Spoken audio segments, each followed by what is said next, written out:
On today's show,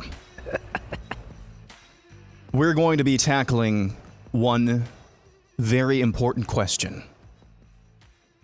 I'm going to tell you what that question is here coming up in a moment. This is the Steve Deace Show. You'll notice I'm not Steve Deace. I don't know how you would get me confused with Steve Deace. I'm Aaron McIntyre. I'm his producer. Along for the ride is Todd Erzen, as always. You can follow the show on all of the social media platforms that you're probably already on. You can find him there at TikTok, Instagram, of course, over on X at Steve Deace Show. Find him on, I think he's still posting on MeWe. You can find him on Truth Social, although I don't think he posts there much. All of the social media platforms you're already on, you can find Steve Deace. Most importantly, though, we want to know what you think about what we think. Steve at stevedeace.com is where you can email the show. So I teased this at the very beginning. We're going to be tackling a very important question on today's show. Todd, you have no idea what I'm about to say to you. None. Here's the question that I want us to tackle today. Is Skype the devil? Todd, your thoughts? Oh, there seems to be a lot. I mean, hornets, wasps, Skype, any number of devils persecuting the Steve Deace Show. So I don't know. You're the guy who's running the enterprise over there. I just, hey, there, look at that. Yeah, for now, for the next 30 seconds or so. Minutes. Steve, you probably didn't catch the question that I asked. I opened the show by asking a very important question that we're going to be tackling, and we will be tackling it on today's show. I guarantee you that. Is Skype the devil? Your thoughts? Based on what we have seen here in the last 30 minutes, I think it's entirely possible that the answer to that question is yes. All right. So the enemy is like, he's left the studio where we're still being invaded by hornets. They told us they set traps on Friday and you guys were still killing wasps yesterday. Okay. And so I think now they've decided to attack us via Skype. But here we are, undeterred, unbowed, but a little delayed as we welcome you to a Wednesday edition of the Steve Deace Show, where we're off to a rousing start with today's technology. Coming up on today's show, we're going to play Buy, Sell, or Hold, starting at the bottom of the hour. All this, by the way, is to be determined. To be determined by Skype and not us, apparently. But we are going to play Buy, Sell, or Hold here at the bottom of the hour. Daniel Horowitz is going to join us next hour of the show. And I think we need to answer a very sobering question here, that if they've tried to kill Trump twice, and I mean, I don't just say things for effect around here. I believe they're just going to keep trying to kill him. Why wouldn't they? They've just tried to keep doing everything else.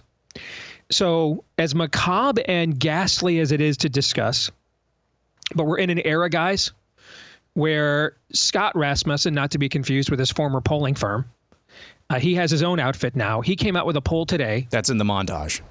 All right. I won't spoil it. Okay, then. But because we'll talk about it coming out. But yeah, they're just going to keep shooting until they get him.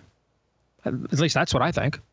So I think we should at least ponder the question that what happens if they do politically? What were to occur then? We'll discuss that coming up in the final segment of the show with our good friend Daniel Horowitz. We are brought to you today by our good friends over at Preborn, and they are on the front lines of doing Save the Babies and the Mommies pro-life ministry. They are incredibly effective because they just borrow the models from the Bible of how to persuade, both with truth, that's a confrontation. Hey, just an evangelistic metric. You need to repent of your sins. You're a sinner. You need to repent. You're bound for hell. You deserve it. You want it. You have to repent from that. You have to turn away from that. And they do that to moms. They show them the ultrasound of their baby and say, hey, that's not a glob of tissue there. That's a human being with a heartbeat. And you don't have two heartbeats, so that belongs to somebody else. That's not your body. That's somebody else. And then when mom chooses life, as she does the majority of the time, Preborn then comes in then and offers up the grace. And that can be, even if it's just emotional assistance and counseling, it can be financial in terms of providing car seats, formula, diapers, prenatal, postnatal care. All of these things they offer to these moms, by the way, free of charge, even though this stuff is not free. That's where we come in. If you want to make a tax-deductible donation today, did you know for as little as $28 you could fund an ultrasound that would save a baby's life? All right, that's preborn.com/Steve. Make that donation today to preborn.com/Steve. And I mentioned we're going to do buy, sell, or hold. We'll get through as many of those as we can. What remains, we'll get to in the overtime today. And you don't ever want to miss our overtime or any of our other exclusive content right here on Blaze TV. That biggest ever discount we offered last week for the presidential debate, $40 off now. That's the biggest one we've offered, 40% off. We're going to continue that, in fact. So if you want to make that choice today and subscribe to Blaze TV to make sure you get our stuff directly from us, because you never know when the censorship industrial complex will kick in. All right, go to blazetv.com/Deace is where you can go. blazetv.com/Deace. Use the code DACE40. Use the code DACE40. DACE40 is the code to get $40, 40% off your Blaze TV subscription at blazetv.com/Deace. And with that, let's get it going with Aaron's rundown of what happened while we were away. What happened while we were away, brought to you by a flashback to last Tuesday. You'll remember this was the most viral moment from the debate between Kamala and Donald Trump regarding the city of Springfield, Ohio.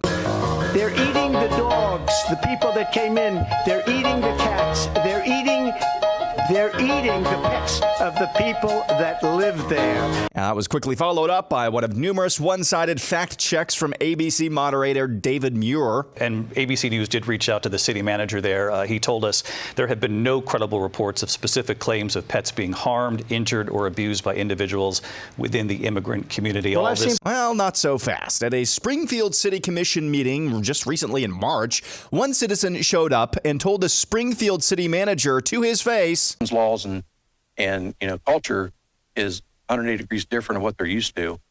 And one of the things that I heard that bothered me very much, I've actually had quite a few people contact me here lately, is some pretty horrid things occurring to domesticated animals in the neighborhood. We've had some stuff in the park that, again, they're being taken advantage of for reasons other than, and if you shake your head, Brian. No. I asked me if there was proof. I just don't have proof of it. I have the same thing. People that have confided in me have asked me for anonymity. I can't give their names up. I mean, we haven't seen the proof that you're telling me, and I've heard about it. Yeah, the voice you hear responding to that citizen and seemingly confirming the talk of butchering domesticated animals on the part of Haitian immigrants. That voice is Springfield City Manager Brian Heck. So another hoax. We now have the city's own manager seemingly lying to ABC News regarding the all but illegal immigrant crisis in his own town. Moving on, police reportedly found explosives in a car near former President Donald Trump's rally site on Long Island ahead of his speech tonight. Sources in the Nassau County Police Department allegedly told One American News Network journalist James Lalino that the rally site perimeter was breached and a blue barrel was removed. Nassau County Police Commissioner said later this morning reports of explosives being found near the perimeter of the Trump rally are quote-unquote unfounded. Orwell update. Here's CBS News and Nora O'Donnell. Donald Trump is blaming Democrats for inflaming political rhetoric, but the former president's own words seem to be increasing the threat of political violence in Springfield, Ohio. Is Mike Johnson growing a spine? House Speaker Johnson announced yesterday he's moving forward with a chamber-wide vote to stop a government shutdown with a bill attached meant to crack down on illegal voting, among other measures. Kamala Harris spoke to the National Association of Black Journalists conference and was once again asked a very specific question about inflation. Is the price of groceries still too high? Yes. Do we have more work to do? Yes. And I will tell you, I do believe that I offer a new generation of leadership for our country that is about, in particular, turning the page on an era that sadly has shown us attempts by some to incite fear, to create division in our country. Pop culture news, the new Disney Plus Marvel show Agatha All Along is coming out today. Variety magazine showed up to the premiere and asked one of the actresses, Sashir Zamata, a weird question. That Agatha is the gayest project Marvel has ever done. Agree? I would agree with that, yeah. Why is it? You'll see. You'll see when you watch it. But, I think witches are queer inherently just because we are outcast and, set aside for many reasons. And I think this show shows a really good representation of different types of people and that we can all use the power we have within to, go forth and be great. Trainee terror update in my small town where I live of Norwalk, Iowa. A 19-year-old woman pretending to be a man told her therapist she wanted to shoot up one of our local elementary schools. Her therapist then told police, and now Margaret Anderson, who sometimes goes by Maxwell Anderson, is being charged with making terroristic threats. And finally, according to a new survey from Scott Rasmussen and the Napolitan Institute, 28% of Democrats say America would have been better off if Donald Trump had been assassinated. Another 24% of Democrats aren't sure. Fewer than half, 48% of Democrats could bring themselves to say that America would not be better off if the opposing party's candidate had been assassinated. 51% of Democrats oppose increasing former President Trump's security detail. Good luck sharing a country with that. And that's what happened while we were away. Also included in that poll, by the way, guys, 49% of Democrats believe that Trump is staging these assassination attempts. So we're going to get into that here in a moment. Aaron's Montage brought to you by our friends over at Relief Factor. If you want to get back to the days when you were more agile, mobile, and less docile, but you're thinking, those days are past, Steve. I'm old now. And that could be the case. You might be old. I don't know all of you. Some of you, I would assume, are. And as we get older, it's not like their body gets better, okay? But it also could be very possible you're giving up the ghost here. You're quitting too easily, all right? And it could just be that you need to battle the inflammation in your joints that is causing that chronic pain that leads to all that achiness, stiffness, and yuckiness and soreness that you've been dealing with. And that's where Relief Factor comes in. No guarantees here. But this drug-free supplement created by physicians who can prescribe drugs. Over the years, it's been tried by over 1 million people who have tried the 3-week quick start, and over 70% of them saw such great results in 3 weeks or less. They stuck around with the product long term. So for $20, that's all it costs, the 3-week quick start. Why don't you see if you don't see a difference in your pain in 3 weeks or less when you go to ReliefFactor.com. Again, head over to ReliefFactor.com. That's where you want to go. That's ReliefFactor.com. I want to start quickly. I want to mention this with Mike Johnson, the House Speaker. And I have been exceedingly critical. Well, I went from skeptical when he came on board as Speaker to just pretty critical in a nanosecond. I was skeptical because, I mean, here's a guy that I'm told is a biblical worldview guy and has done all this stuff for my belief system. And yet I've been involved in lots of fights all over the country. From a biblical worldview standpoint, I never heard his name one time, had no idea who he was, did not even know he was in the Congress, never heard of him. No clue. Remember last year when he was made Speaker, we asked our buddy Bob Vanderplatz, who's he's certainly more well-connected than even I am. He's like, never heard the name Mike Johnson in my life, no clue who he is. Now he's the Speaker of the House, okay?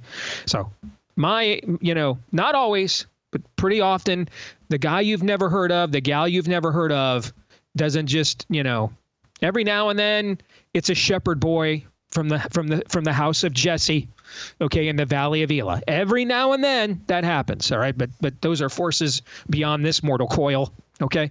Most of the time when it's someone you've never heard of shows up for a fight they've never before been in, it's because they're just not going to fight and not any good at it. So, hey, I know there is a cadre of you that are going to say, well, he's going to quit later. I'm not for CRs. This is 100% improvement from Mike Johnson. What he's doing now is is it the best scenario? No. Is it the perfect scenario? No. Is it maybe the best we can do with such a narrow majority and a bunch of, frankly, people in the caucus who hate our guts anyway? Yeah, it is. And I can promise you his phone's ringing off the hook that he's even doing this today from those people said, hey, you're supposed to protect us. You're not supposed to expose us. Well, he's doing that. So credit to him. Credit to him. I wonder sometimes when people say when someone has never done anything good at all, really. I can't think of anything Mike Johnson has done good in 2 years. All of last year, all of this year. In fact, was he even Speaker last year? When did he come on board? Do you guys remember when it was? Was it this year or was it late last year? It was late last year, right? Yeah. Because McCarthy was gone in September, October. So it was late last year. Okay. So we're not even probably to a full calendar year yet then. But I can't think of anything good. He gave us some sound bites, didn't act on them. And it just has been wholly unimpressive. So if you ever raised any kids, when you've got a kid who's the straggler, and then suddenly decides to at least get up off the couch and do something, don't apply for that job. Don't go get that job. That's the wrong job. You can do better. No, you're just sitting there saying, we're moving in the right direction here. This is at least something. Because I can promise you, outside of our world here, of we'll never vote for any more continuing resolutions and all that kind of stuff, outside of the world that we inhabit, which I think we're all learning is a speck of the right and a speck of the country as a whole. The rest of the Republican Party is pissed as hell at Mike Johnson today for doing this. I know this for a fact. They are pissed as hell. Because he's exposing them. He's going to force them. For every Thomas Massey, and you guys know I love me some Thomas Massey. I just don't agree with him on this for the reasons I'm articulating now. For every Thomas Massey who's just like all continuing resolutions are a scam and I'll never vote for one again, he might even be right about that. But for all the Thomas Masseys out there that are like that, there's like 50 other Republicans who don't even want the SAVE Act at all. And they were fine voting for it. As a standalone bill, which they knew had no chance to get through the Democratic Senate, to lie to you, basically, to lie to you. Complete show vote, like the 52 times they voted to repeal Obamacare until they actually had the votes to do it, and then they never did.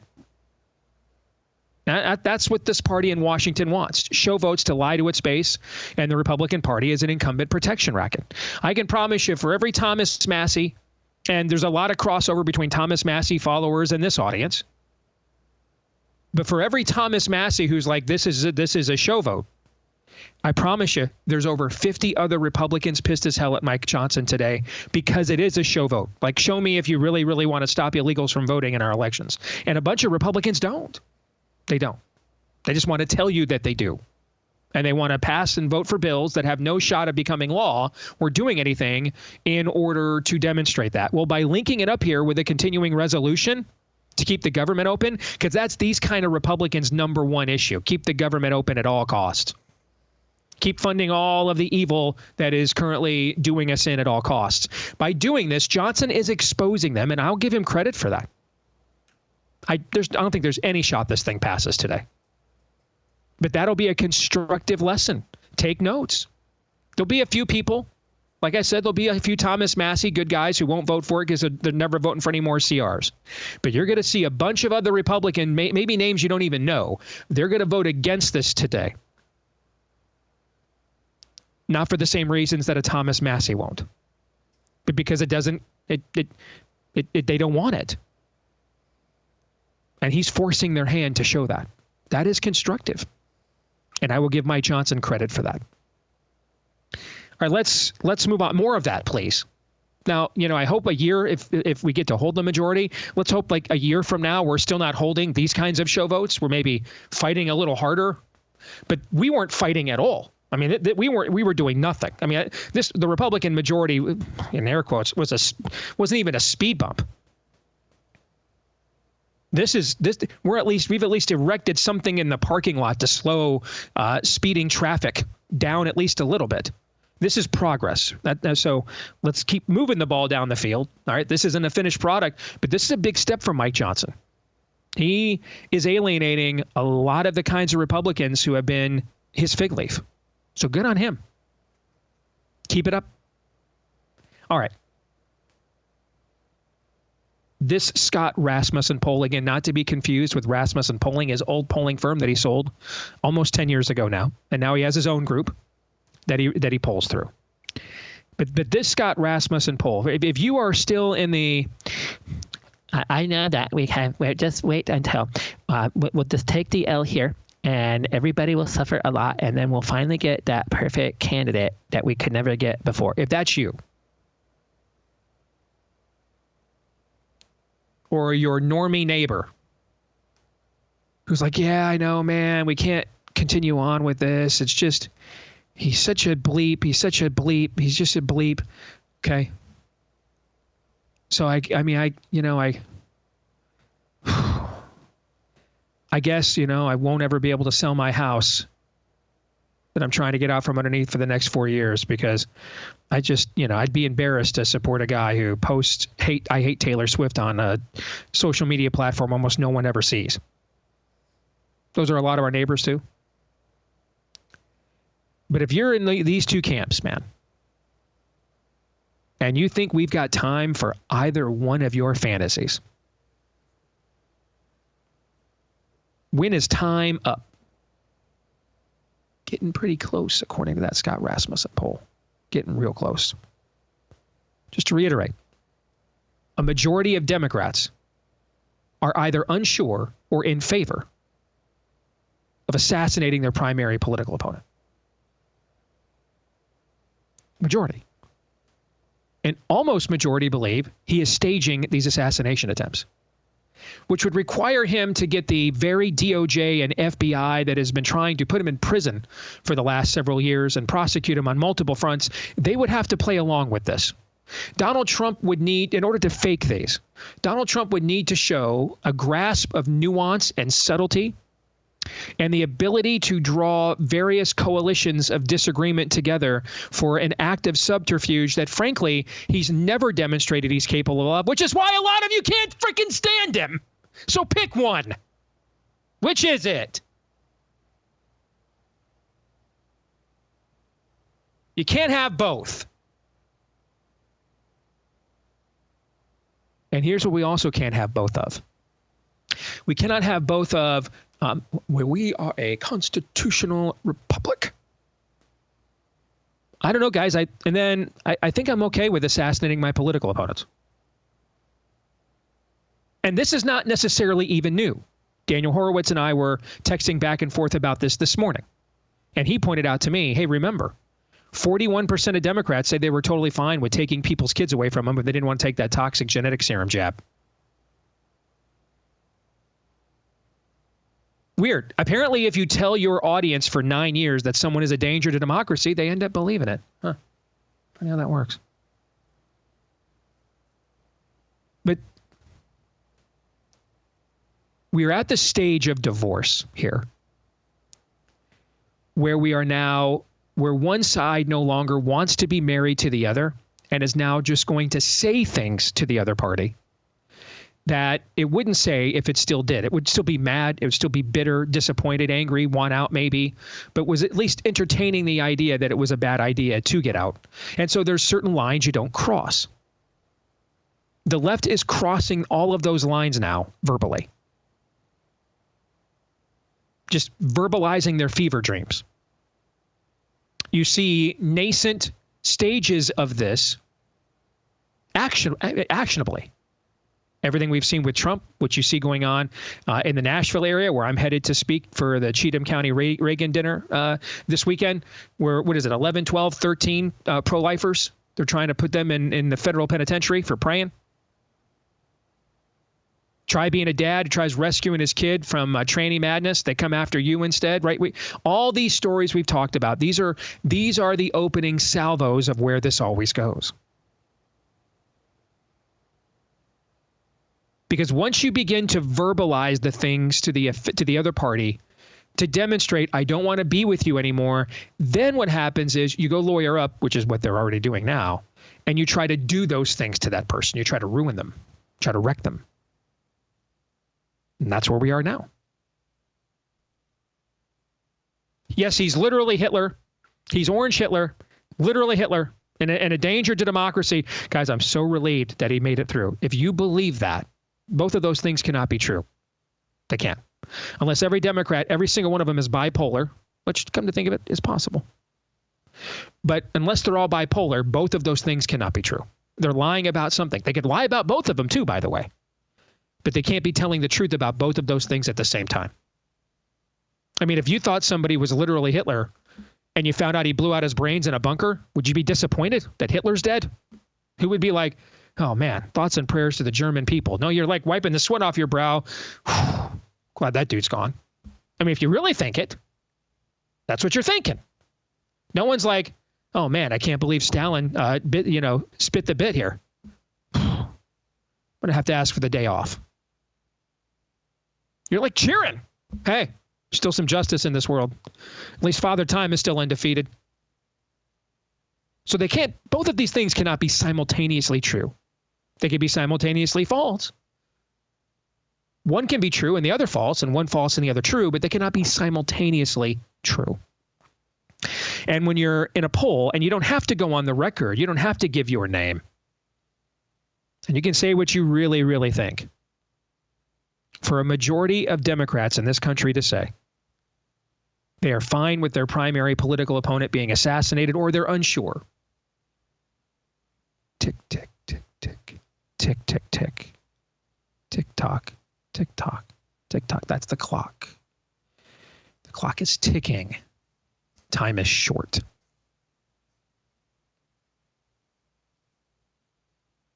Gentlemen, your thoughts? Well, again, montage and commentary all point me back to what I said yesterday. This is not really an election. This is a trial of the American people to look at evidence like this, to sift it like a jury and render a verdict. What can we tolerate? Where do these breadcrumbs inevitably lead in terms of a reality that we're going to pass down to our children? This is, Trump is the weather is a frustrating reality at times, but even moving on to just that this is a trial of the American people is even more peaceful from an election perspective, because there's so many things with the election you can't control. This is about us, and it should be about us. This is a republic, if you can keep it. Well, are we capable of reading the room at the bare minimum level? What this is right now is clearly unsustainable. So what are we prepared to do? Honestly, that's pretty freeing. The reality that we come away with after this, will, good or bad, will actually be refreshing to me on some level, because we have such a clear choice. All of Trump's nonsense, and there's a lot. There is just such a clear choice. And it really has nothing to do with him or Kamala. It has to do with, are we sane anymore? What do we really care about? Are we that bipolar? Do we want to be known the world over as a punchline? Do we enjoy laughing more at ourselves than we do soberly being the adults in the room? Man, we are going to have some clarity, and I can't wait. Well, there are no punchlines if you have no humor, so that's kind of a hallmark of the left. This, again, I just want to go back to something that I said last week.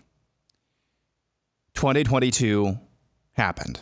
2022, the midterms, they happened. That is a real thing that happened.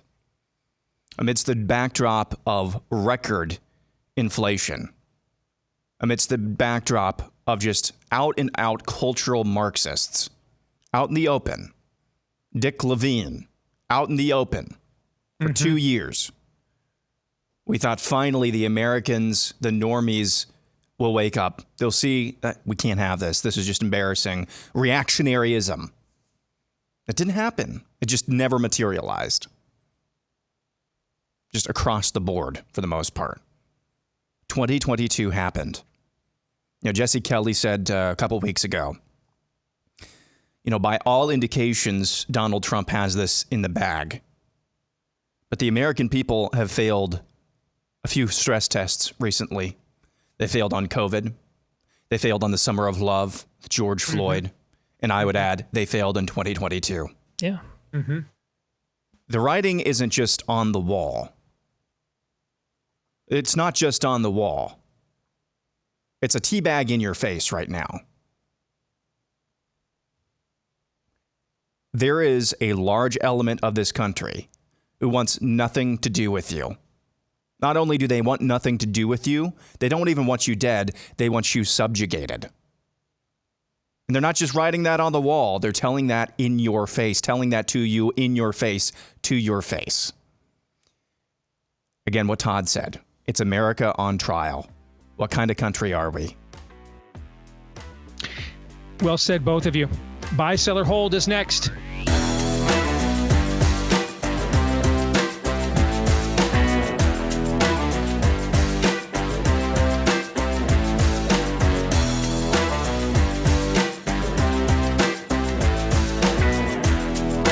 Well, if you are tired of giving your money to people who hate you, unfortunately, you cannot completely avoid that in America today. But one place where you can is with one of these, your mobile phone. Make the switch today to our friends over at Patriot Mobile, because when you do, you'll stop directly giving your money to people who hate you. You'll get the same coverage from the people who hate you already enjoy, despite their hatred.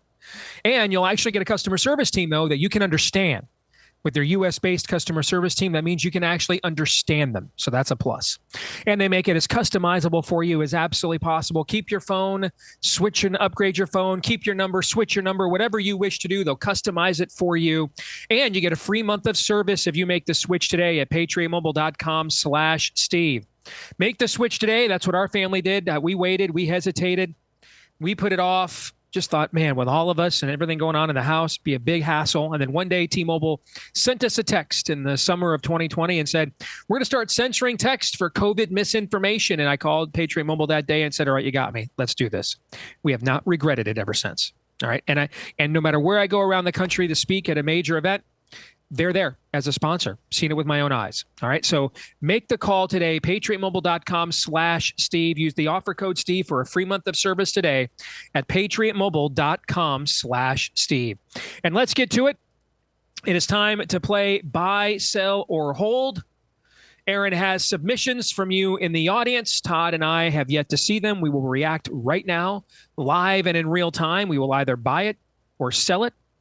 If we hold at any point in time, however, then we have totally and completely punked out and emasculated ourselves. And really, we've outed ourselves as massive violators of the dude code. And if you do that, Todd, if you use your hold, you will be subjected to a closed quarters sponge bath performed by none other than Lindsey Graham. Nope. Let's let it rip. Let's go. All right, full disclosure, with all of the tech issues we've had today, I did not have a chance to actually select screenshots to put them up on the air. I will get to that as soon as I possibly can. So I do have submissions lined up. I did get to this one, though. This is from the Rooftop Bandit. It's the meme of the anime guy looking at a butterfly, and the butterfly is Trump, the father of the jab, greedy billionaire, thrice married, no need for forgiveness, non-Christian. And it's Steve's face on the anime guy asking, is this John the Baptist? I saw a lot of people really upset with you for that. In a full disclosure, again, I was busy while I think this was on Monday's show, maybe during the opening segment. I was busy doing other stuff. So this totally went over my head. But it's from some of the same groups of people who like try to chase clout, chase controversies for engagement, so I kind of discounted it. What was the analogy you were making there? And I saw a lot of people upset. Do you know why they're upset? The only thing I can think of as to why they're upset is they don't know what the definition of the word metaphor is. I mean, I'm not drawing a little spiritual equivalency. I was just saying, I think that Donald Trump, they are fearful that he is a herald, a forerunner to a movement that may come after him. So that's what I thought. He would help to spawn, that would be way more disciplined and effective on a consistent basis than he has proven to be with his mercurial nature. And I thought you saw two examples of that simultaneously yesterday. I thought with Ron DeSantis saying no, these are Florida state crimes that were committed. We're going to exercise our jurisdiction, and we're not going to completely turn this over to the very entities and outlets that have been trying to prosecute the president. We have jurisdiction here. It's not the same thing. He would have to exceed his jurisdiction, which, by the way, I am for. But DeSantis would have to exceed his jurisdiction to interpose on behalf of any January 6thers in the state, because those are federal crimes. But keep in mind, he offered to do that for the New York situation. Said he wasn't going to extradite Trump when people like me pressured him to say that last March. And then the day after he said that, Trump came right out the next day and said, I'm going to extradite myself. Okay. So, but what DeSantis is doing here on the assassination by saying, no, we're going to exercise our jurisdictional authority. We're going to get to the bottom of this. We're going to get some answers. And we're just not going to surrender this narrative to the same feds that lie to us about everything else, even invoking the Vegas shooter when he did that. The absolutely ruthlessly efficient messaging. I mean, J.D. Vance could not be any more opposite of Donald Trump. In fact, I'm gonna predict that there will be criticism of Vance soon from the right, by some on the right, that he's too robotic, that he's not mercurial enough, that he's too on point and not relatable. I can see that coming. He's weird, Steve? Yeah. Because the dude is like an AI construct of if we went to Gronk on X and said, all right, give us a talking point machine to unleash on mainstream media, it would sound an awful lot like what J.D. Vance sounds like every time he talks. I mean, it is the level of, you have DeSantis is ruthlessly efficient in his governance, and you have Vance is ruthlessly efficient in his messaging. If there are two words that have never been put together where Donald Trump is concerned, it is ruthlessly efficient. And ultimately, that is the threat. If you can be ruthlessly efficient, which means you can cut through the BS of their talking points and not succumb to them, you cannot be dragged down into the muck and mire and the personality contest and the name calling and everything else that they are masters of. But you can, in JD's case, turn it right around on them and punch them right in the balls, right to their face, and do so with no fear and no histrionics, and you don't color outside the lines at all. You don't give them an opening at all. You don't say anything fantastical. You're prepared. You've got your points down. You know your stuff. You're not winging it like Trump at the Kamala debate last week. You're prepped, man. All right. I mean, you are like Ted Williams. You are seeing the seams and stitches on the ball. If that's you, and that's been J.D. Vance so far in this campaign, there's not an opening isn't left there. There's just not a place to attack there. Let me use a tennis analogy. That J.D. Vance and Ron DeSantis, by the way, both remind me a lot of the guy who was the dominant tennis player when we were growing up, Pete Sampras. Did not have the flair of Andre Agassi, who was also a great player. Did not have the histrionics of John McEnroe, who was also a great player. All right, the unorthodoxy of being a southpaw like Jimmy Connors, also a great tennis player. But the dude just made no mistakes. None. And the game that you had to play to beat him, you had to get beyond yourself. You had to expand your margin for error to beat him because he was that ruthlessly efficient. Wasn't the biggest, biggest guy in terms of, hey, we want that. That's the athlete we want on the public speaking tour. Wasn't the biggest endorsement guy. He would just dominated all these fools, dominated them. And all the records you see guys breaking today are his. He set all those records. And when it comes to messaging, there's not a wasted syllable where J.D. Vance is concerned. Nothing is wasted. When it comes to governance, we've said this about Ron DeSantis on this show for the last 3 years. His administration often does things before we even think they should do this stuff. That is the real threat. That you can stay, you're in the Death Star trench and the fire is going and raging and there's blasters going on all around you and you're just aiming right at that thermal exhaust port and you will not be deterred. That's what they cannot tolerate. And I think they are fearful that Trump is the guy here that is going to set a beachhead for this kind of a movement that after he is gone will be ruthlessly efficient, way more efficient than he has ever proven to be in pushing back on them outside of anywhere except, pugilism. That's what they're afraid of. I don't have a clue how that is any kind of you may disagree with that take. I might be wrong, but some idea that is some form of sacrilege or idolatry. I guess I don't know what those words mean because I haven't let Donald Trump break my brain like too many people in this era have. One either on the left or the right. You guys are welcome to take a different position on that if you want. I'm fine with that. Well, I'll buy because I knew this was coming. The instant you... And I understood, I took it in the same way Aaron took it in terms of what you were trying to do. But the instant John the Baptist became the analogy, the greatest prophet, opening the world to Christ, there's a certain part of, they were a part of our audience. Now they're simply living in a troll kingdom where they are very much like heretics of old. Honestly, when the Lord said, render unto Caesar what is Caesar and render unto God what is God's, they would actually confront the Lord about it. Like, what are you talking about, render unto Caesar? They right. Just, their brains are broken. They are silly. But Really? And you know what's ironic, Todd? What's ironic here is if you think what I said is idolatry, the idolatry then, therefore, if you don't understand a metaphor that I'm making, and you think what I'm saying is an idolatry, you're taking something like when people say, do I take the Bible as the literal word of God? I do. I just don't take it all literally. When Jesus said, you are the salt of the earth, he did not mean I'm an upright vat of iodine. That's not what he meant.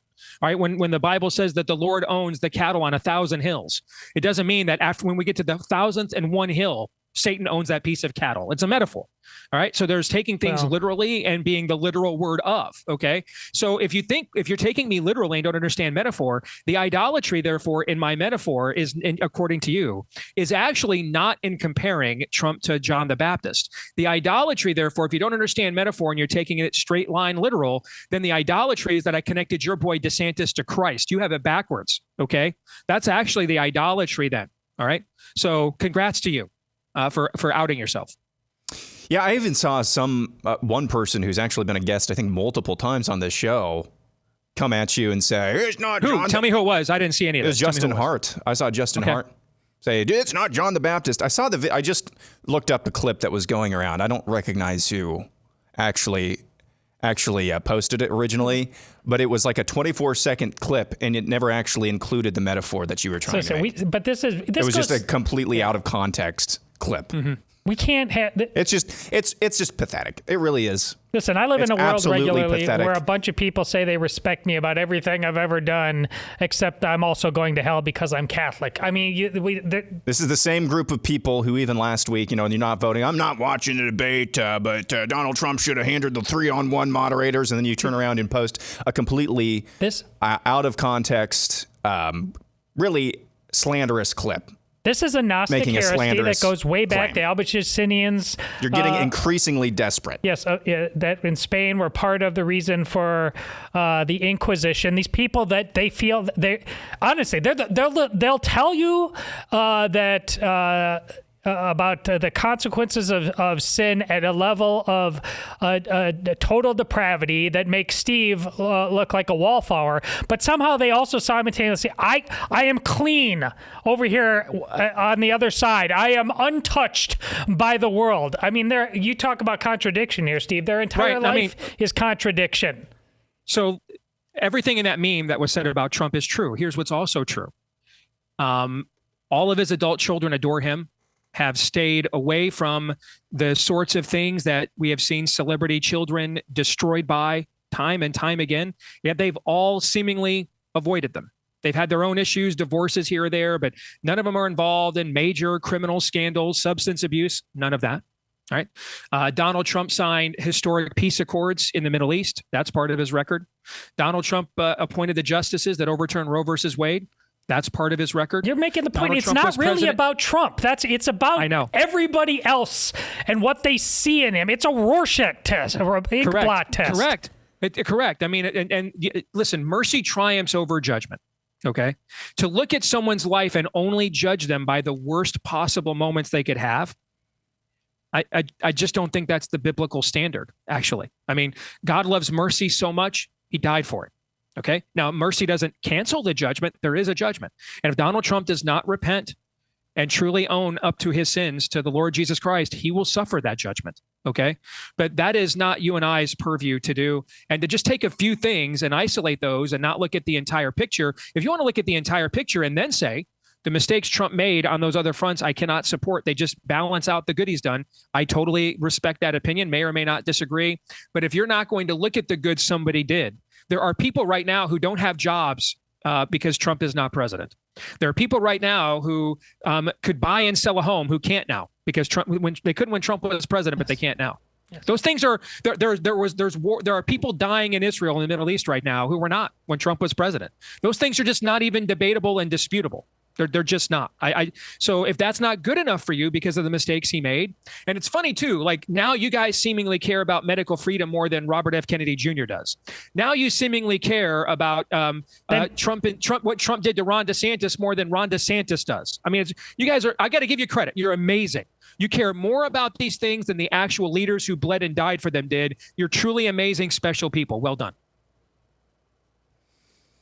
Let's move on to Aaron Riali, which this one feels appropriate. Buy, sell, or hold. Christians and conservatives on X are far too willing to write off, disown, and often vilely attack our own over disagreements undeserving of such behavior. And it's often instigated by otherwise good pastors saying benign things while never taking responsibility for what follows. I'll buy that for sure. And frankly, I've probably been a part of that. Because that's a sliding scale too. I mean, what is grievance? What's going too far? And I don't know. We all have our own standards where that's concerned, and we probably all think that we are following as best we can what the biblical standard for that is. And we're going to have differences of opinion there. But I can think of like an institution.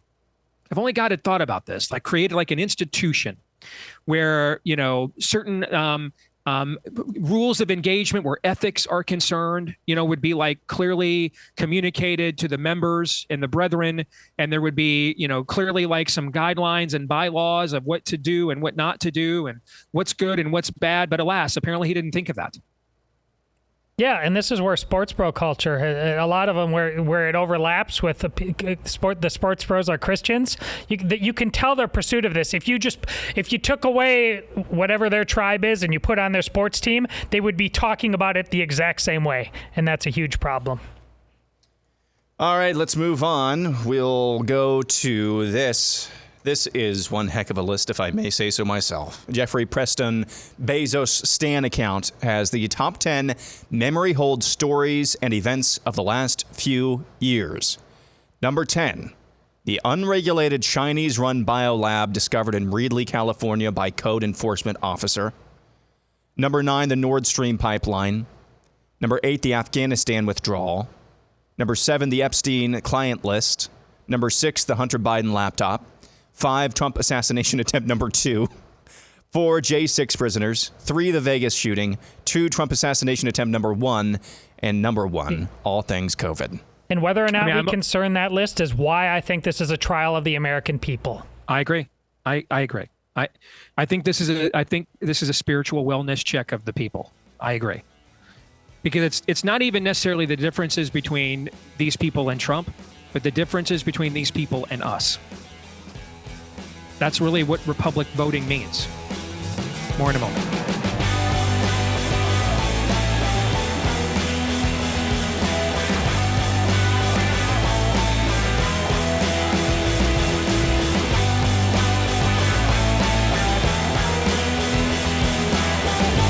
All right, we're back here with Hour 2, live and on demand on Blaze TV, radio, and podcast. Steve Deace here with Todd Erzin, Aaron McIntyre, and all of you. And don't forget that all of you can let us know what you think about what we think, though hopefully not all at once, by emailing the show, steve@stevedeace.com. That's DEACE. Like us on Facebook, we, and Gab. You can follow me at Steve Deace Show on Twitter X, Getter, Instagram, and TikTok. Again, that's DEACE.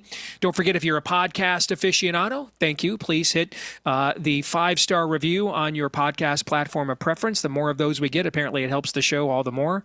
I don't know how that works, but I do know it helps my ego all the more, so keep that going. And then also make sure to hit subscribe, or in the case of iTunes, follow, and that will make sure that every time we do one of these episodes, it'll show right up there in your podcast feed every single time. This portion of the show brought to you by our friends over at Constitution Wealth. Don't let your retirement dollars, your investment portfolio, become a weapon against everything you hold dear. Don't work all your life and demonstrate and confirm and show these values only to then have all the money that you earned with all that hard work be put to work against those values at the end of your life. All right. Pass on the legacy you want with our friends at Constitution Wealth. They can help you secure a rock solid investment plan that reduces the grip that these woke schemes like ESG and DEI may have on your portfolio, help you to also stop funding corporations that are big into the various cultural influences that are importing all kinds of rot gut into the culture as well. How do you use your proxy vote if you're a shareholder and have your voice be heard for your values? They can help you with all of that and more, all right, if you go with our friends at Constitution Wealth. So take action now. Visit constitutionwealth.com/blaze. So many of you have signed up already. Let's keep it going. And you can sign up for a free consultation today. That's constitutionwealth.com/blaze. Get a free consultation today at constitutionwealth.com/blaze. All right, the bottom of the hour, Daniel Horowitz and I are going to be here. We are going to entertain a subject that I honestly did not have on my bingo card. But I got to tell you, you know what the hardest job in this company is? In the entire company? Constructing the Pat Gray bingo card. That has to be the hardest job in this entire company. With what goes on nowadays, do you guys know how in the Hades you could possibly construct that? I mean, it's nuts. It's just crazy.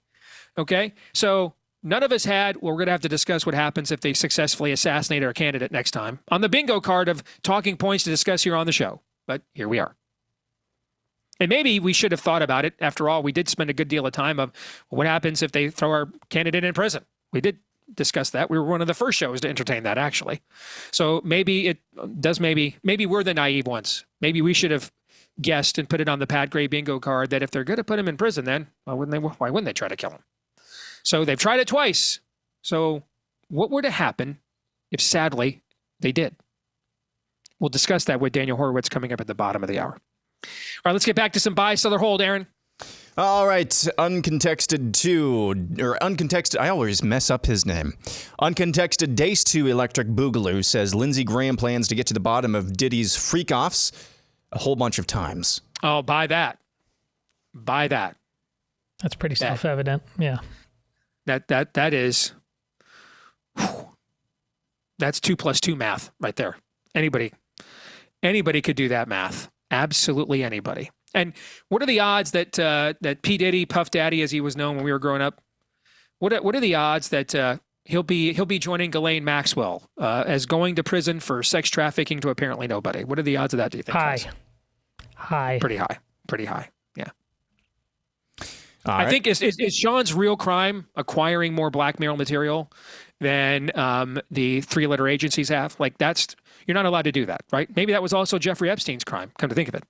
Like you cannot acquire more blackmail material than the regime does. And if you do, you have to go, right? I think that's also a high likelihood, yes. Yeah. Next, we go to Adrian Slade. Kamala Harris's commitment to DEI is ultimately what will drive her campaign into a ditch.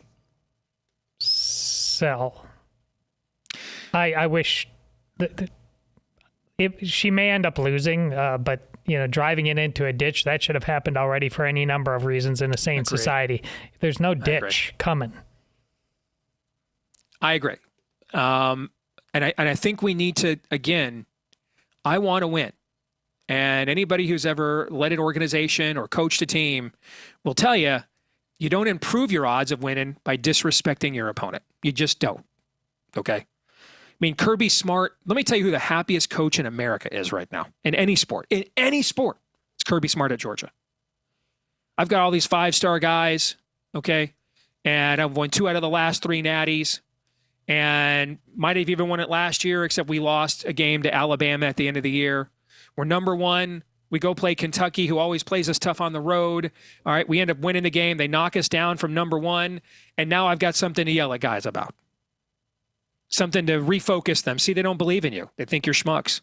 There's a reason why Michael Jordan, in between winning 6 NBA titles, like nobody respects us. That edge helps. Helps. Complacency does not help your instincts on any level. Disrespecting your opponent does not help on any level. There's a reason why the greats, there's a reason why Nick Saban used to call it rat poison. There's a reason why the greats are always looking for an angle, something to keep them on edge. Or to quote the best of the Rocky films, in my opinion, to have that eye of the tiger. There's a reason why. So we need, if we want to win, I think we should give them some credit. That doesn't mean when I say credit, it's just like what I said about a metaphor. I don't literally believe Donald Trump is morally equivalent to the greatest man ever born of women, according to Jesus. I'm not making that equivalency morally. It's a metaphor. And when I say we should give them credit, I'm not saying approval. Credit and approval are not the same thing. But give them credit. She stood up there and executed that convention speech. Hey, I doubt you're going to be watching that speech for the rest of your life in terms of great moments in history. But You're not watching. We're not playing many clips of that speech afterwards either, of her like flubbing the thing either. Have you noticed that? She at least survived that debate, maybe even won it, when you grade on the scale of the expectations for both. Those are probably going to be the two biggest tests she'll be forced into passing as a candidate on her own. She passed. They're not just gonna flub this for us, guys. We're just not gonna sit around and we're not gonna Iowa football this thing, okay? We're gonna gain 150 total yards, and at the end of the game, we're gonna punt it to the other team. They're gonna drop it. We're gonna recover it and win. That's not how this works. That's not a strategy for victory at this level. We're up against people that own every single institutional advantage they own. So even when they have bad days, all the institutional advantages are going to pick them right back up and get them on the right track. Now, I'm not trying to demoralize you either. We can win this thing. I look at the registration numbers of the early voting in Pennsylvania, and I'm encouraged when I see that.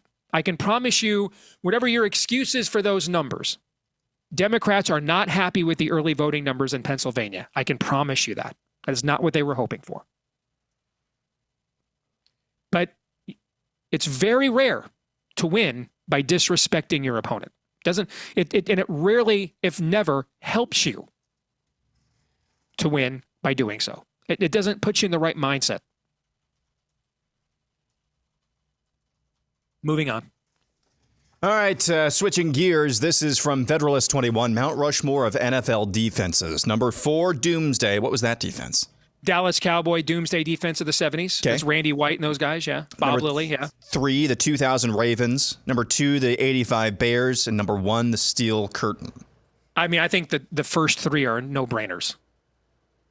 And it's just a matter of what order you put them in. The most dominant unit we've ever seen in terms of eye test is the 85 Bears. I mean, they just made NFL teams look like, they were college guys. People have really underrated how great the Ravens 2000 defense was. That's one of the few teams to win a Super Bowl without a difference maker at quarterback. They won one with Trent Dilfer as a game manager. I mean, that defense statistically was absolutely phenomenal. In terms of era, I mean, the Steel Curtain is the greatest, most famous defense in the history of football. So I'm fine with those 3 in any order you would have put them in. I would have been fine with. I'd probably put the 85 Bears number 1, but I can't fault you for putting the Steel Curtain there. I'm fine with number 4, the Doomsday defense. You had the Orange Crush. The Minnesota Vikings had an entire defensive line that is in the Hall of Fame with the Purple People Eaters. If they just win like one of those 4 Super Bowls, I mean, they're unquestionably on that Mount Rushmore. So, but it's not like those Doomsday defenses from Dallas were famous too. So I'll live with that. But I think that's the most questionable. The first 3, I think, are without question. Yeah, that's fine.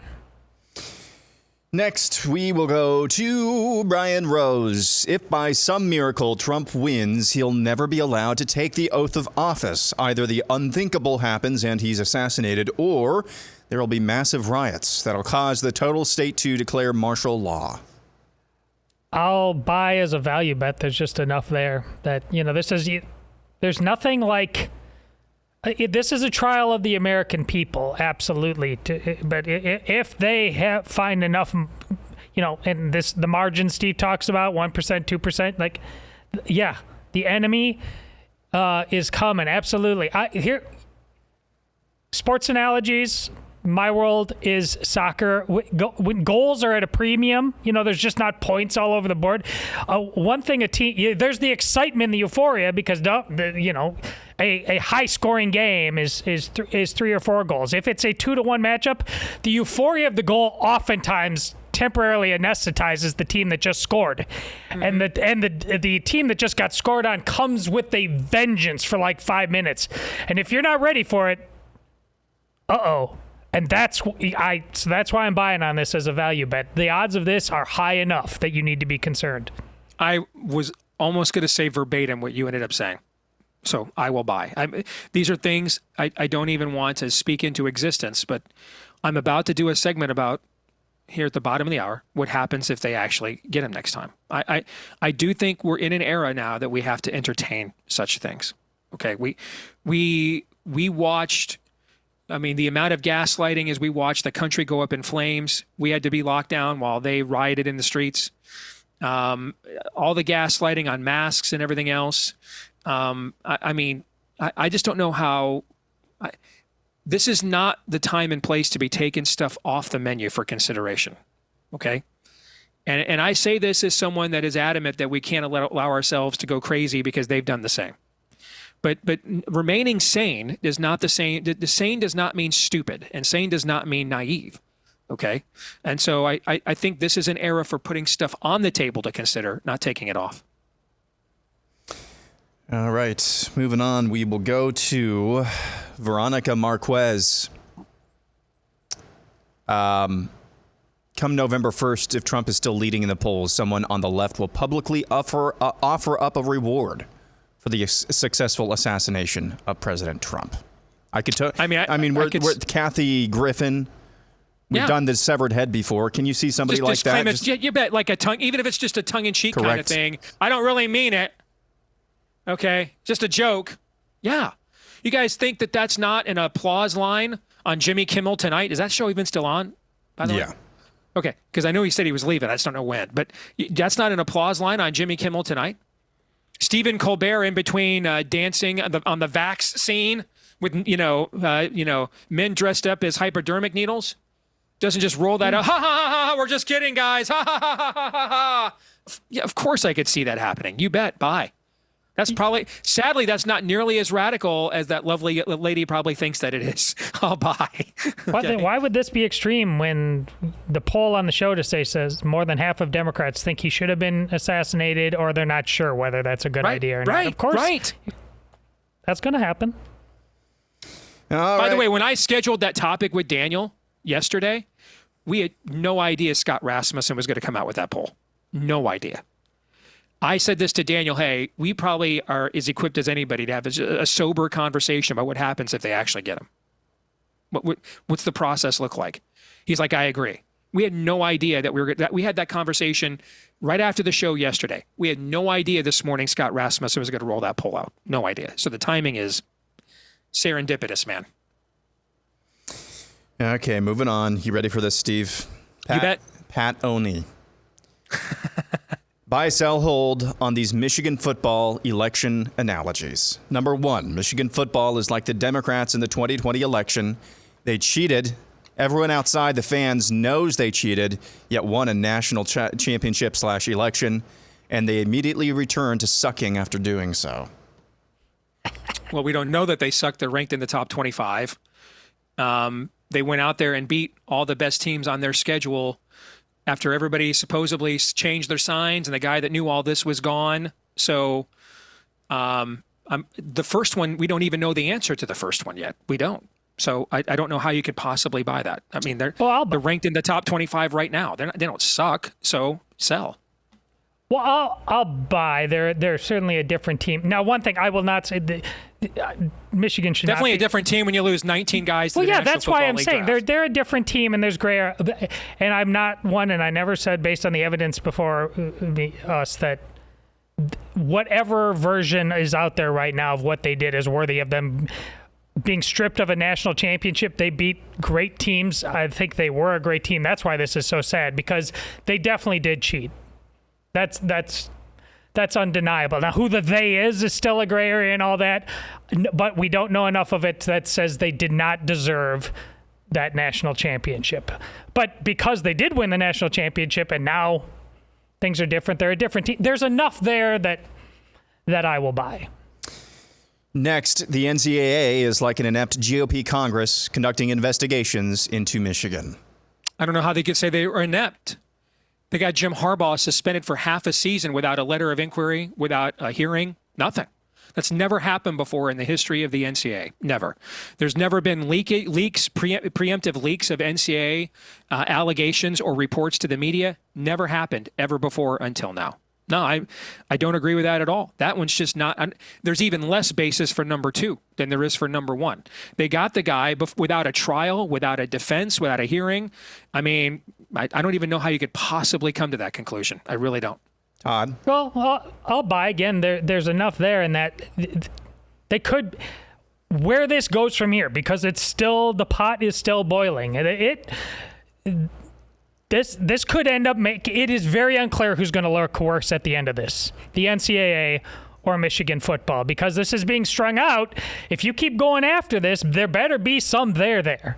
Otherwise, there's a possibility that there's a redemptive story at the end for Michigan. Number 3, Connor Stallions is like Hunter Biden with all his shady dealings, stealing signs, and sneaking onto the other team's sidelines. So I'm going to afford the accommodation I was apparently not granted by Justin Hart and a few other people who don't know metaphor and assume that this is a metaphor, of course. Okay. And not a situational equivalency. So I'm not even going to entertain anything other than that, because I'm going to assume that it would be silly to put those two things on the same moral playing field. All right. But as someone who actually knows Connor Stallions, I just he's the even if you agree with that, even if you thought he cheated, he's just a completely different person in terms of level of discipline. I mean, this guy's a Marine, celebrated soldier.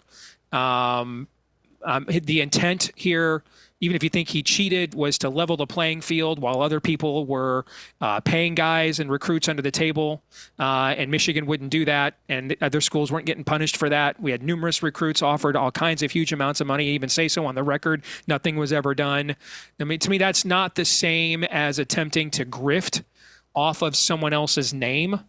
So I don't think situationally they're analogous at all. And I don't even think you can make that case, even if you think that Connor Stallions is a cheater. I'll buy. He's absolutely a cheater. The only people who don't think he's a cheater aren't Michigan fans. Well, I didn't say that you couldn't think he was a cheater. That wasn't the question. The question is he analogous to Hunter Biden? That was the question. Well, a cheater, a scofflaw, whatever he is. And this is what being a sports bro does to you.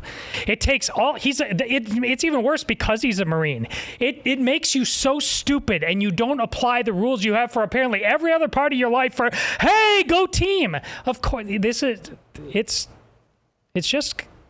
took what should be a celebration of physical excellence, and people just made it dumb. This is a great cautionary tale of being a sports bro. How do you become a Marine into this? It's pathetic. Oh, I think Marines have to make a lot of decisions that are probably closer to the ones that were made here than live in a world where everything is cut and dried. Do not compare making a Michigan sideline decision to being a Marine. And no, don't do that. I didn't compare them. I didn't. What I said is I think Marines live in a world where you don't always get to make cut and dried decisions all the time. That's what I think. Number 4. There's no Semper Fi to what he did. He let the Marines down. Totally disagree. I think Connor Stallions is a freaking folk hero, but go ahead. That's ridiculous. How is that guy? He cheated. Jim Harbaugh. Even if he did. Well, first of all, we could have this argument all day. You cannot cite for me the rule that he broke. No one can. No one can cite the rule. He's a cheater. We've done this a million times, but even if he did, I don't care, because we're in a sport where everybody cheats all the time and everybody gets away with it. Totally fine. See, look at how that's not a standard we have for any other part of life. But it's important enough. I'm totally okay with it. It's not a war. Okay. A war? I'm totally okay. It's not a war. If you're in a battle and it's not a battle. It's not a war. It's a game. I'm totally okay. See, this is what being a sports bro does. It takes every standard you have for every other part of life and you throw it out because go team. It's not worth it. It's not worth it.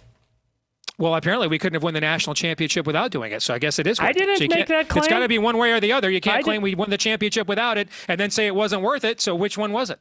You know? I didn't if you want to say that, if you want to take that position, that's fine. Fine. I'm totally okay with everything he did. To me, the only mistake he made was going to the Central Michigan sideline. That was beyond ridiculous. And I do that's the thing he should have never done. Was that against the rules?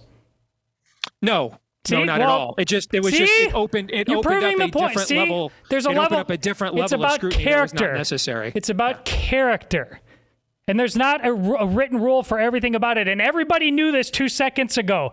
But I don't think there's any. This is why I don't smash think there's all the any idols. character question at all about smash all doing the something. idols. It's not even illegal to steal people's signs. So I don't think Smash there's all a the character idols. issue at all. This is a giant idol. It's not even and illegal it's to steal making us signs. stupid. And the men of America are letting their entire nation down because they think like this about this.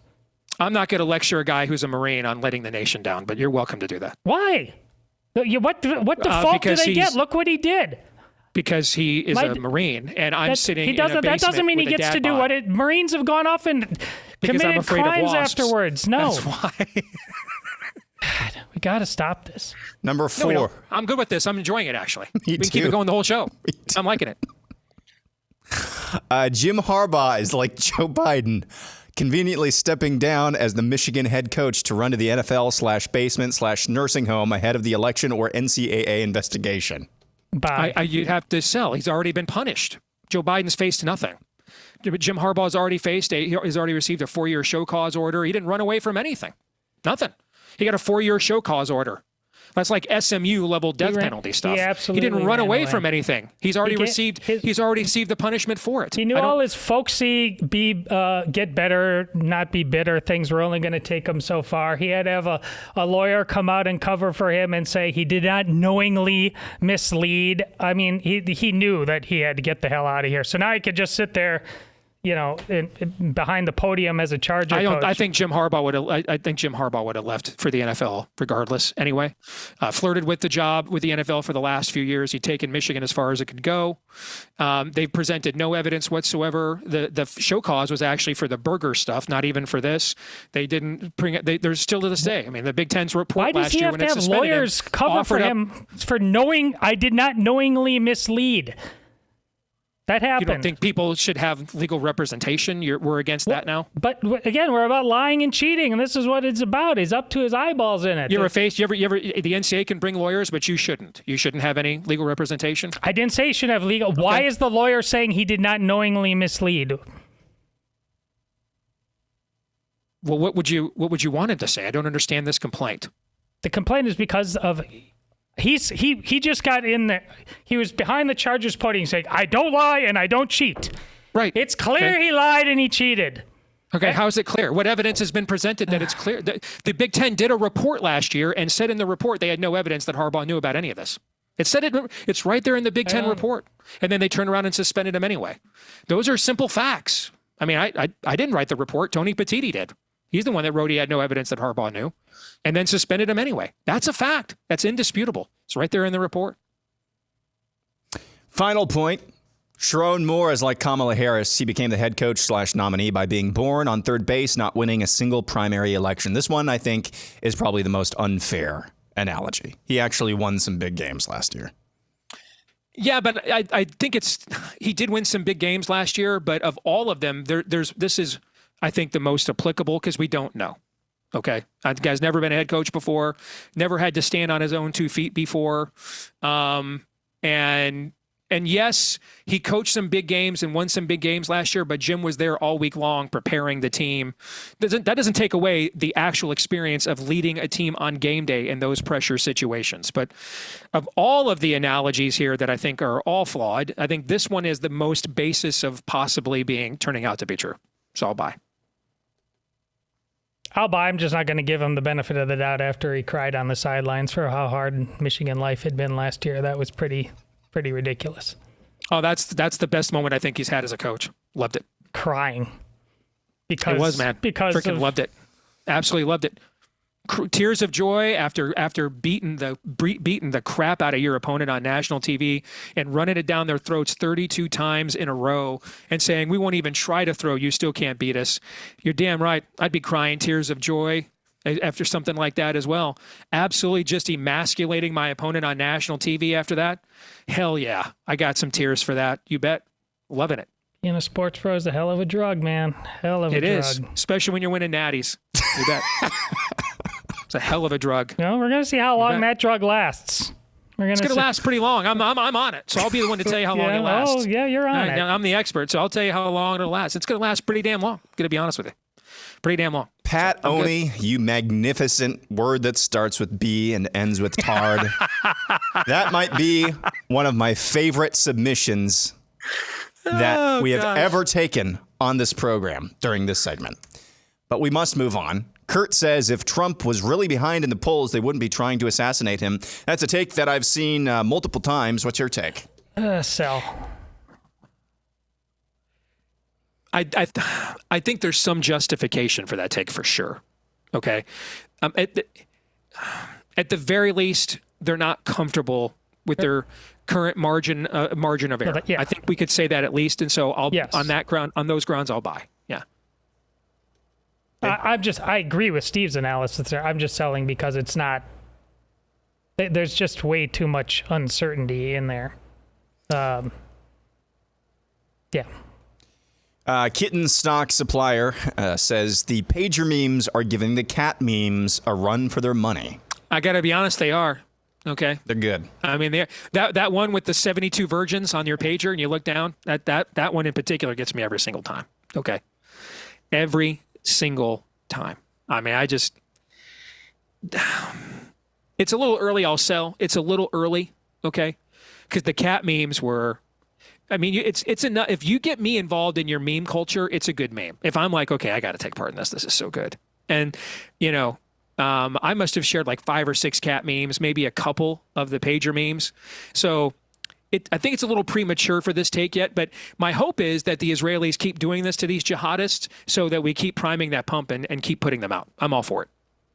Yeah, I'm selling just because we love the Chuckle Hut aspect of things. Do you know what this really should be asking us, though, about bringing our manufacturing back home? Yeah. Really? I mean, are you going to go out and buy the next cell phone with the same...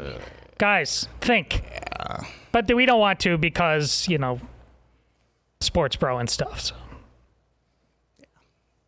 That is a prescient point. I mean, can we go back to this for a second? You know what psychologically this does to them, though?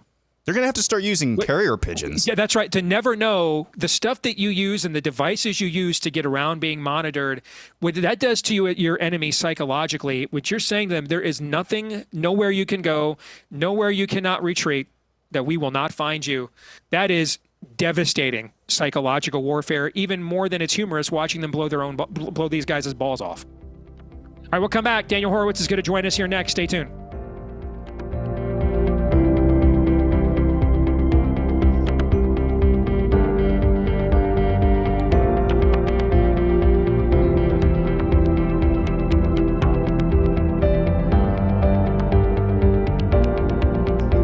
Back here on the Steve Deace Show, brought to you by our friends over at Hillsdale College. They have so many great tools to help equip you because they are really the leaders for defending liberty on the battlefield of education. And one of the ways that they want to equip you is with the Hillsdale College Podcast Network, whether it's the Larry Arnn Show, the Radio Free Hillsdale Hour, their online courses podcast. All of these are top-notch. You can find them on all your major podcast platforms. Or you can just go to daceforhillsdale.com. Get more information there. FOR, daceforhillsdale.com. Get more information about the Hillsdale College Podcast Network. Let's hope it'll be your second favorite next to us. Your second favorite new group of podcasts, Hillsdale, is where you can go. And you can find it at daceforhillsdale.com. That's daceforhillsdale.com. So many great resources there, and this is just the latest one at daceforhillsdale.com. Let's bring in our good friend Daniel Horowitz here at the Blaze. And, when you and I yesterday afternoon, Daniel, discussed the possibility of talking about the topic we're about to address, we had no idea that Scott Rasmussen was going to come out with a poll this morning that he did. It was not out yet, had not been released yet. And for those that are just tuning in again, not to be confused with Rasmussen Polling, he started that firm. He sold it about 10 years ago, and he started his own independent venture now. But Scott Rasmussen has a poll out today that shows a majority of Democrats either are in favor of assassinating Trump or unsure. It also shows 49% of Democrats believe that Trump is managing to bend the lawfare state that's been prosecuting him for the last few years into going along with staged assassination attempts. 49% of Democrats believe that he is staging them. And needless to say, we're crossing lines here that usually lead you in a divorce court in a marriage. When you start saying the things about the other party that you held back before, you start wishing bad things upon the other party that you held back before. So I think there's even more grounds to have this conversation than maybe we thought 24 hours ago. So let's just start with this question. What happens if they end up assassinating Trump here? Sure. So honestly, Steve, and I don't want to presuppose that and make it like it would be a good thing, but unlike the attempted assassinations where you still have Trump as the choice, I actually think if it actually did happen, Republicans would win it in a landslide. I really do. I think the normie voters would come over sympathy-wise, and then they wouldn't be voting for the man anymore. Presumably, again, to indulge that hypothetical, it would be J.D. Vance. So I do think they would win. I think that now it's not moving the needle. When he was actually hit, a little bit, and then someone was killed, it didn't move the needle. So certainly something that didn't really get off the ground. I don't think it's going to change anything. And that's the sorry state of normie America. I mean, this is where we are. Nothing changes. I agree that's where we are now. If this happens a third, fourth, fifth time? No. You don't think there's a volume effect of where it prorates and accumulates? You don't think so? No, Steve. And I think the problem that people are missing in this analysis is that everything becomes about Trump. But there's something broader here. See, it's not as bad as it is. It's not unfathomable that you could have, 5 minutes of hate for the leader of the movement you hate and make him into Hitler and he deserves to die. But I'll do you one better, Steve. You had January 2022. So this is a year after the vaccines came out and we knew it was so bad that the Florida Department of Health had already been recommending against them at that point. Yet a YouGov Economist poll, you remember that, and there might have been a few of them, showed that 45% of registered Democrats felt that their fellow citizens that didn't get the shot should be incarcerated, and a majority of them felt that they should suffer some sort of punitive action, either a fine or certainly be restricted from accessing public accommodations and things like that. So the point is, we're living through the 1967 social experiment called the third wave, where you're able to get people hyped up on a blood libel, okay? You're a threat. Your existence, your views are a threat to my security, okay? So my health is under threat. COVID, BLM, your racism is a threat to me, so we could just burn everything down. January 6th, you guys are the violent ones, so then we have the right to take away your rights and then be violent to you. Or Ukraine, which actually intersects with this attempted assassination. They were able to get people that couldn't find a freaking place on a map to obsess about it. I mean, really, like care about something that they didn't even know. To the point that one of them about. tried to kill the president last Sunday, for example. And that's been the guy's life. Yeah. I mean, he went over there and has been recruiting. And now, obviously, I think we all understand and sense there's something. He's not a typical normie militarized Democrat voter. There's something more going on there, that he was giving interviews with the New York Times and Semaphore and things like that. Showing up in BlackRock ads. Yeah. Yeah. But I think what is fair to say is, and this is what scares me, historically, this has been among an uneducated population, maybe even a criminal underbelly of society. What the left has done in recent years, again, this puts Trump on a shelf for a minute. Trump could ride off into the sunset tomorrow, and the same thing would be true. They have militarized the college-educated, a large segment of college-educated whites that are very much not within the profile of a criminal element, that would That's it. That's many violently. Of the Antifa members, for example. That's who much of Antifa is what you're describing. Yeah, exactly. That they will look at you with a level of, like, I'll put you in a gas chamber. I mean, that's what we saw with COVID. That's why we wrote the book we did. And typically, historically, you didn't see this much, but that was obviously one era where you saw an educated population. You're able to, within a short period of time, militarize them to the point that they will justify and even participate in violence against people that you have convinced are a threat to their existence. And I think that's what this sort of Ryan Routh thing represents, that where he comes from, there are a lot of people that are willing to break all social norms, break all legal norms, and do anything they can to take away your liberties for sure, but possibly your life. Which is the opposite of what we have typically seen in societies, right? It's the downtrodden, the desperate. Yep. I'm poor and black, and that's why Louis Farrakhan's message is attractive to me. Okay, it's not typically the kinds of people that you're describing are typically the let them eat cake people. They're not typically the storm the Bastille people.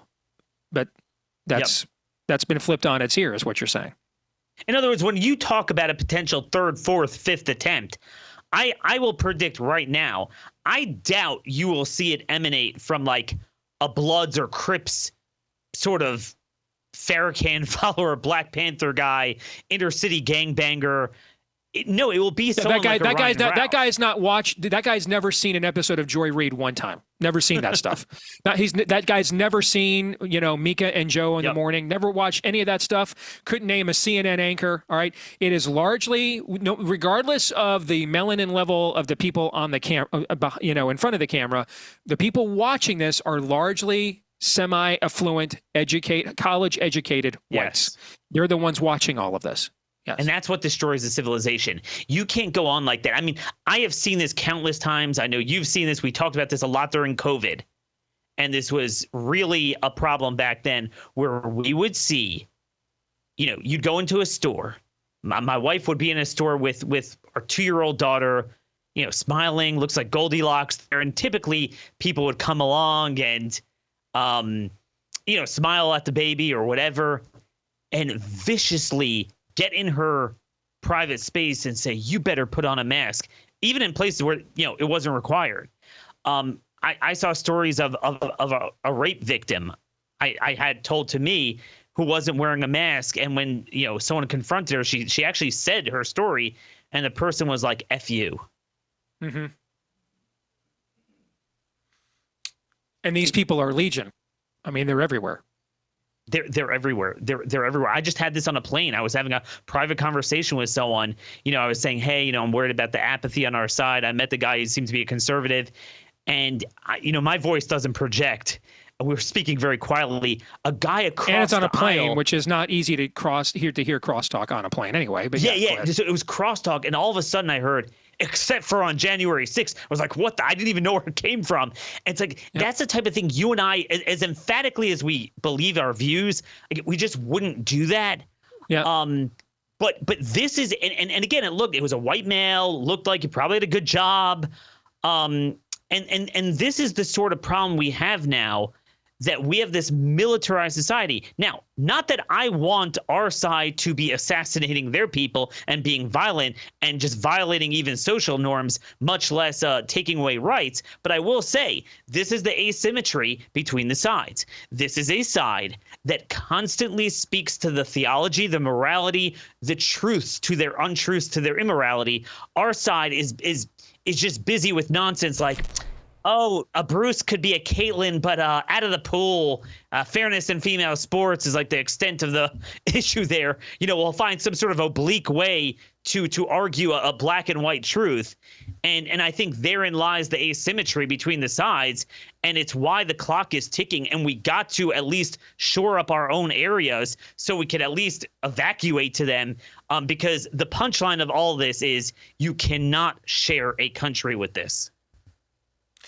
All right, more on this in a second from Daniel Horowitz after we talk about, speaking of things you cannot share a country with. I mean, Biden's just out there openly saying, or at least the script writers that are placing the script in front of him are openly saying, we're going to stack the court. You've got Democratic candidates for Congress running on this out in the open all over the country. Now, Daniel and I have done extensive work on what an independent judiciary means. But when they talk about an independent judiciary, it's not the stuff Daniel and I are talking about. I mean, they wanted a judiciary that's independent of the Constitution, independent of the people. and therefore is just able to, via coercive will, impose anything on you that would never pass muster at the ballot box. That's what they mean. Okay, and you can't share a country with that either. So our friends at First Liberty are attempting to gin up the support to do something about this. If you want to sign their petition, get more information on their organization. They have done a lot of outstanding lawfare work from the right. That's Kelly Shackelford in that outfit for many, many years now. You can have your voice be heard and join their ranks right now. Go to Supreme Coup, C-O-U-P, supremecoup.com. That's supremecoup.com/Steve. supremecoup.com/Steve, and learn more about how you can help to stop the left's takeover of the courts, which they've already taken over. But now even the Ninth Circuit gets a little sane every now and then. There can be no sanity at all. None. All right, so that's why you want to go to supremecoup.com/Steve. That's supremecoup.com/Steve. Final thing about this, Daniel, what I kind of hear you saying is the secularists are acting as if they have religious zealotry, and the religionists are behaving as if they are more secularly minded. That's kind of what I hear you saying. You're describing when when the church has gone too far with inquisitions and things of that nature, has taken its zeal too far. Okay, that's what you're describing is happening on the left right now, that they have a religious zeal, that they have a true conviction they cannot contain, and we're the ones that kind of lack really any convictions other than we just have to keep winning elections. Why? Well, we have to win. Why? Because if we can't lose, but what are we going to do if we win? We just have to keep winning, right? That's kind of what I hear you saying. That's politics in one sitting, Steve. I mean, that's the most important observation. Everything else, the minutiae, the details flow from there. When I got into this, I always thought, hey, there's the seculars versus the religious people. I'll join the religious people. And then I gradually realized, wait a minute, no, it's the left that is super religious. I mean, they will die for their cause. They'll sacrifice for their cause. We saw it with the vaccines. We saw it with that guy saying, he'd rather his son be killed by a white person. They believe. Man, do they believe. Our side is extremely diffident, equivocating, secular, let's share power. And by the way, this is why we're seeing when the left takes over an area, even if it's a tenuous kind of 50-50 populace, it's like it's balls to the wall. That's what Walz did in Minnesota. He turned it into California in one legislative session with a 1-seat majority, right? What we're finding with all these seats. places with the illegal aliens being dumped in these small towns. So this place in Alabama is a Trump plus 27 county. Clark County, where Springfield, Ohio is a Trump plus 23 county. And the more you peel back the layers, it's like you have these city council members, county council members. They're more bothered by the people's reaction to the invasion than the invasion of a small town itself. It's shocking what we've allowed to go on. It's shocking how Republicans, they share power. They have these nonpartisan offices. They allow Democrat judges to now nullify everything they do in red states, whereas in the blue states, you don't have that. We cannot go on like this. If the other side is willing to kill and take away liberty for their cause, we have to at least be willing to floor the gas pedal and utilize all of our political agency to protect our rights where we still can. Amen. Very well said. Thank you, brother. Good to see you. Appreciate it. Take care. God bless. You bet. Todd and Aaron, your thoughts on the conversation we just had with Daniel? Nailed it. About 90 seconds. It ain't just the normies. The modern day conservative Christian has way more to do with Joel Osteen than Sam Adams. And it's just not even close. Yeah, just totally and completely devoid of chests. I'm at the same place that Todd has talked about it, struggling for new ways to say the same thing. Mm-hmm. But we're going to have answers this election. We were going to have answers. Just from this is my own posture of saying 2022 happened, the midterms happened. I don't think we're going to like these answers, but I'm holding out hope. Don't black pill. I'm holding out hope that I'm going to be pleasantly surprised. But in this environment, going back to the overtime, and I know what happens on the overtime is supposed to stay on the overtime, but you had two keys, Steve, to this election that are really important. And we all agreed they are important. They are probably going to determine, in large part, how this election is going to shake out. But we're talking about communists here. There shouldn't be two keys that are important to winning an election against avowed communists. It should be moot, and that's just a piss poor commentary on the state of the American people. Amen. It is. All right, we are going to stick around here for the overtime. And Aaron, how many buy, sell, or hold submissions do you have? I've got like almost between 15 to 20 left. Yeah, I thought you'd probably still have most of them given the time we spent on that one from Patrick only. So good job out of Patrick. But we're going to get to that in as many of those, and we'll close it out in the overtime today. If you're not yet a Blaze TV subscriber and you want to be one, now's a great time. 40% off, $40 off with the code DACE at blazetv.com/DACE. Promo code DACE40. Promo code DACE40 to get 40% off. For everybody else, we'll see you tomorrow, noon to 2 Eastern, right after Glenn Beck. Until then, Romans 8:28.